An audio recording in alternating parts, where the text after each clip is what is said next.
Initiating switch transaction on behalf of your investors on the PGIM India Partner Assist portal is simple. Just follow these steps. First, visit the PGIM India Partner Assist portal. Log in to your account with your ARN and PAN. On the dashboard page, click on Initiate Transaction and select Switch. Search investor using name, PAN, mobile, email, folio. Select target source/scheme and click on Proceed. Select target scheme and click on Proceed. Switch can be placed using partial amount or units or all units. Then select your EUN from the drop-down list and click on Proceed. Review the details of switch, folio, switch from and switch to scheme, amount or units.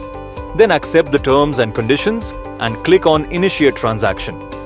A link to approve the transaction is triggered to the investor's registered email ID. The link will be active for 72 hours. Congratulations! The switch request will be processed instantly after investor's approval. Thank you for watching.